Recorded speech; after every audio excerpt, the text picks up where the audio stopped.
When Madison Clarke moved into her quaint new home on Pine Brook Lane, she was looking for a fresh start, a slower life far from the noise of the inner city.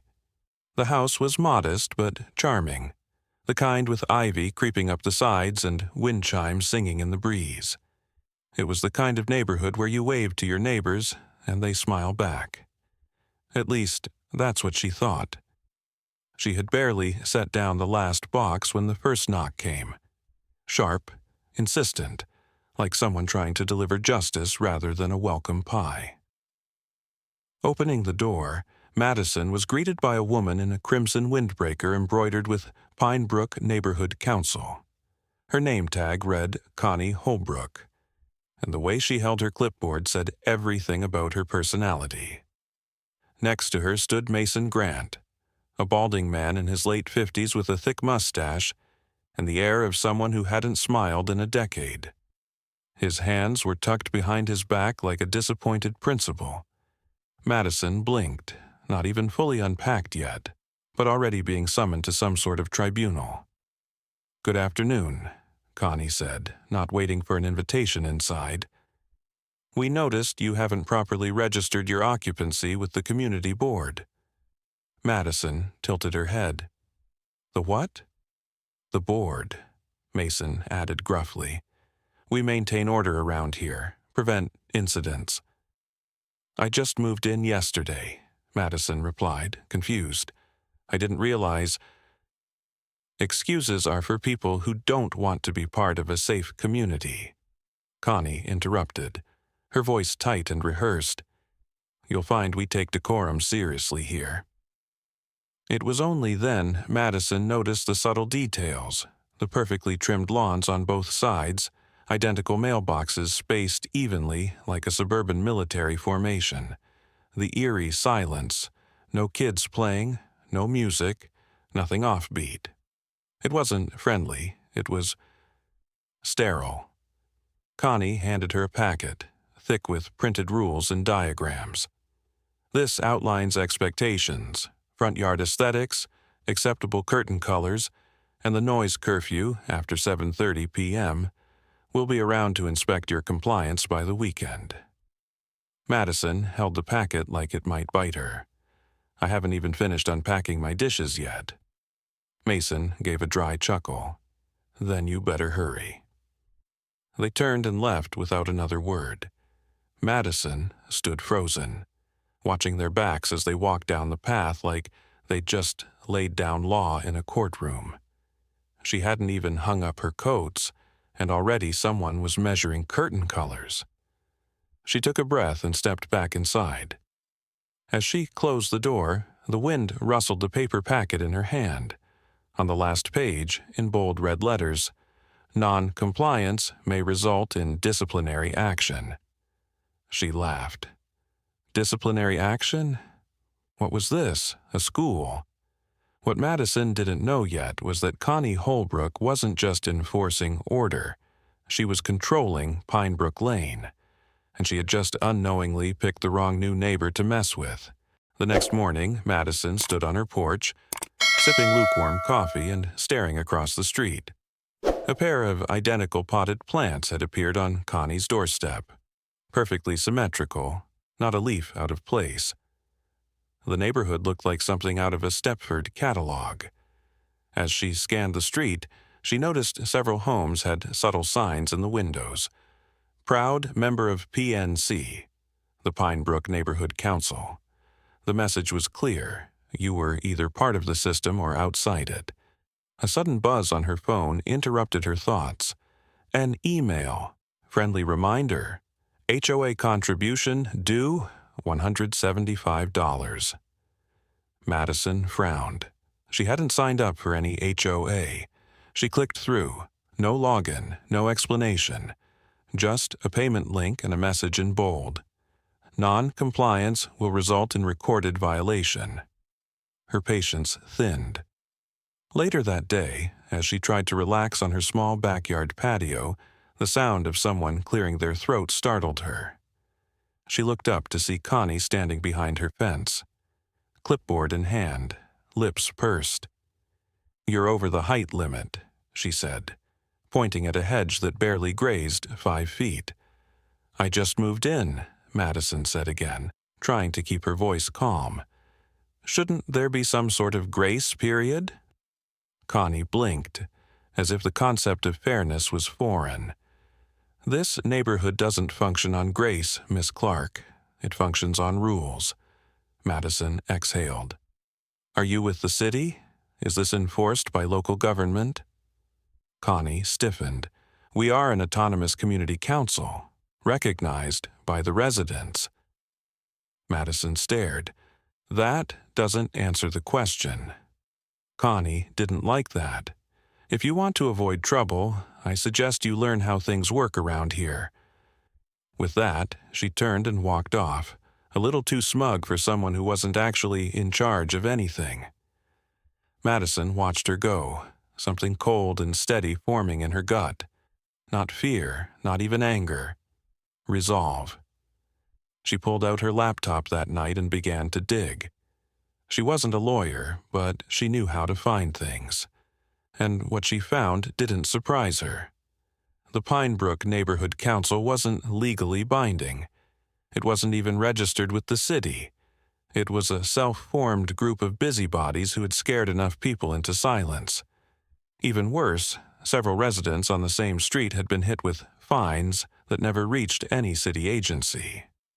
She found a local forum, Pinebrook Neighbors Unfiltered. It was small, barely used, but there were posts. "They told me I couldn't hang wind chimes. Got fined for a plastic lawn flamingo. Refused to pay, and they reported me to the city for noise violations I never made." Each complaint ended the same way.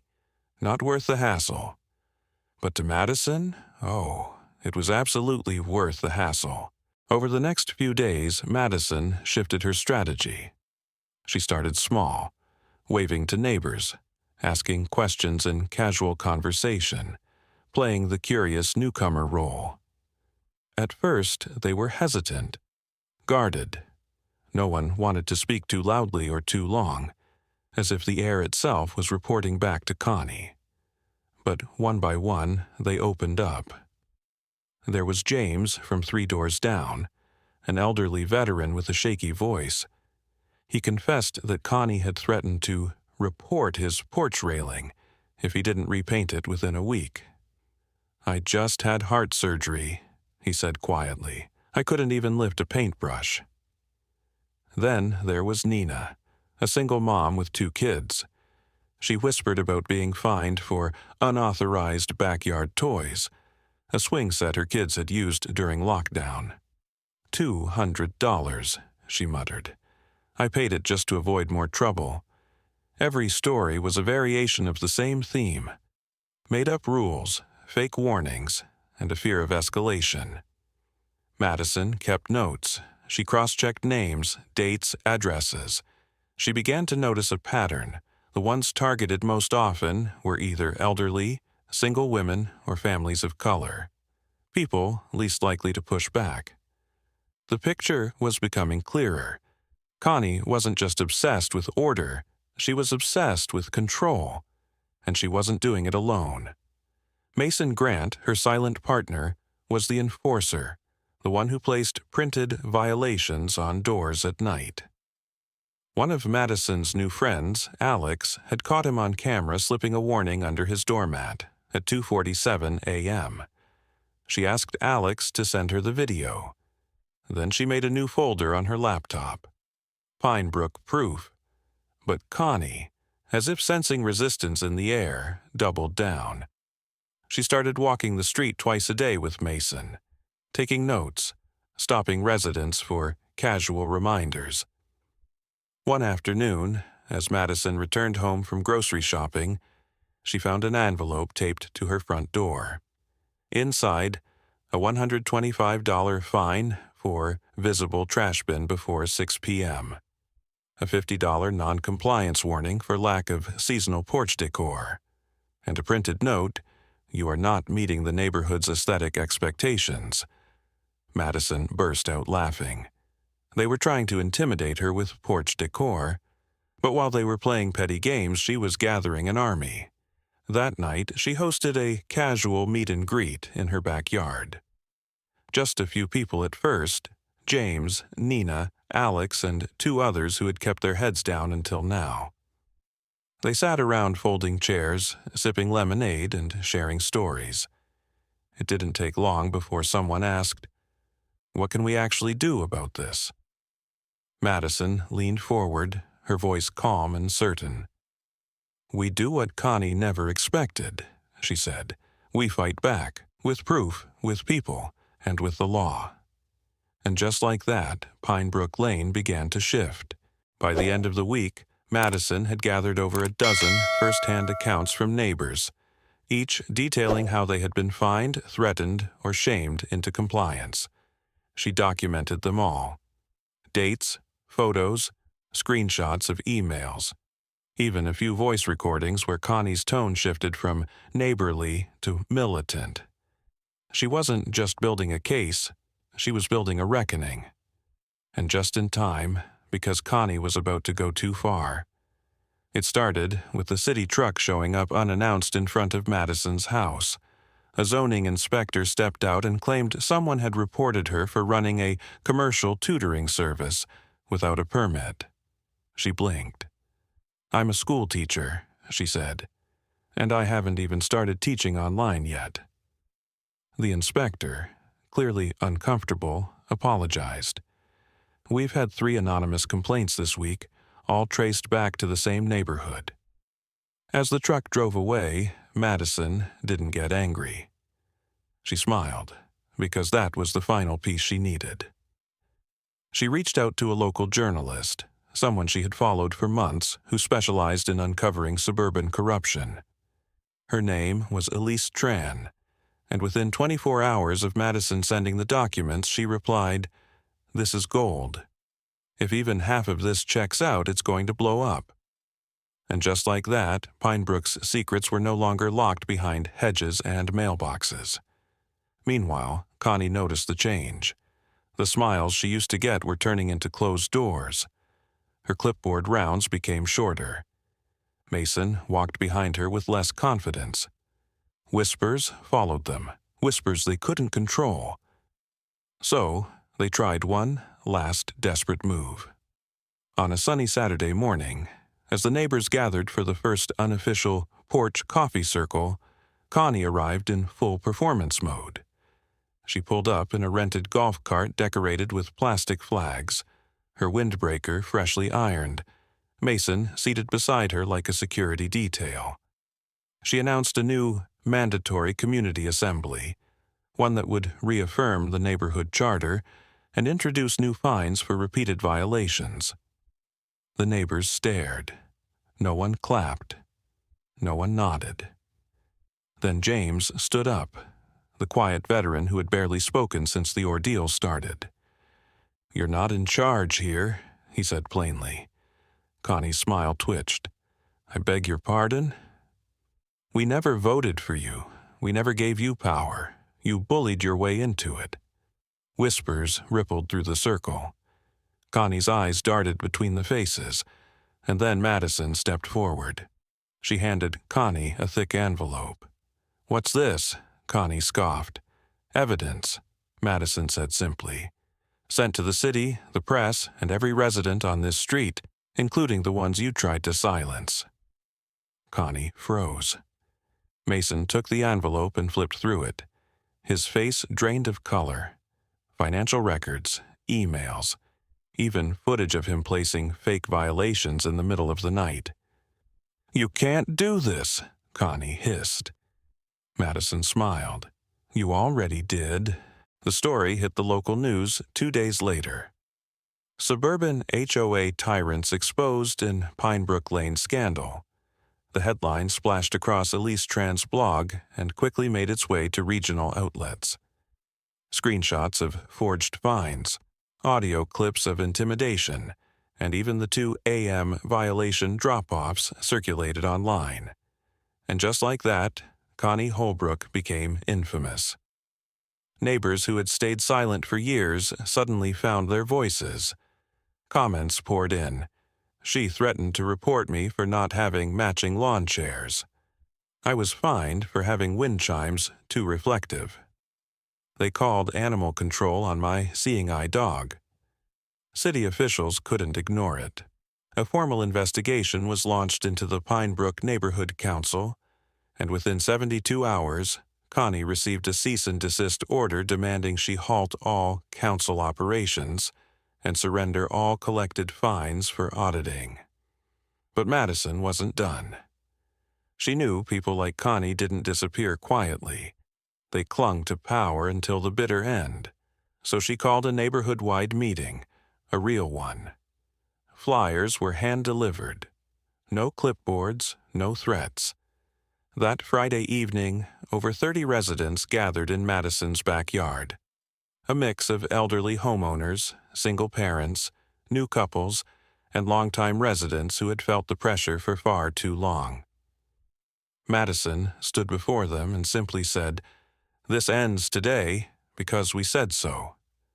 Cheers erupted, laughter followed, and for the first time in years, Pine Brook Lane felt like a neighborhood, not a regime.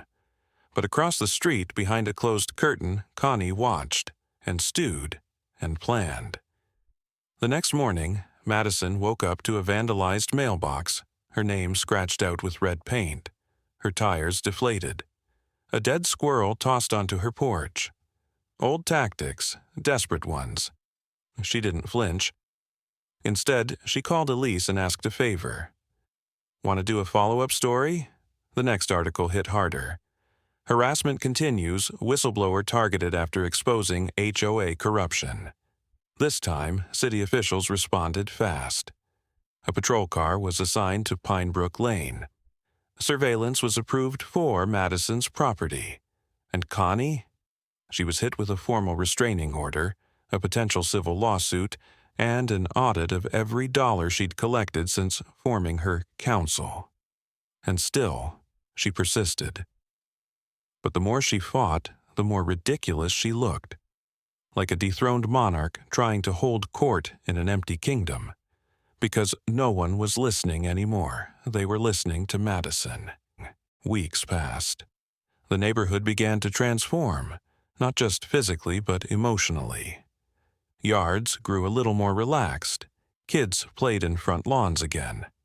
Conversations bloomed over fences instead of whispers behind curtains. And Madison. She became something more than just the new neighbor. She was the one who stood up.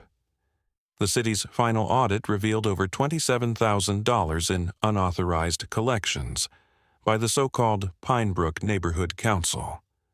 None of it was ever used for community improvements. Most of it had gone into personal accounts, maintenance fees that never paid for anything. Connie Holbrook was charged with fraud, harassment, and impersonating a government official. Mason Grant faced similar charges. Their home, once the symbolic seat of power on the street, was placed under lien. Eventually, it went up for sale. The golf cart repossessed. On the day movers came to clear out Connie's house, Madison watched from her porch, coffee in hand, wind chimes gently singing above her. Connie refused to look at her as she passed, her face pale and tight. But Madison didn't need acknowledgement. She already had the victory. Later that evening, James, the veteran, walked over with a bottle of sweet tea and a quiet smile. "You saved this neighborhood," he said softly. Madison shook her head. "No," she replied, "we did." And as dusk settled over Pine Brook Lane, porch lights flicked on one by one, not because of some regulation, but because people finally felt safe enough to leave their lights on. Madison sat back in her chair, feeling the breeze drift past, and smiled to herself. This was home now, and no one would ever control it again.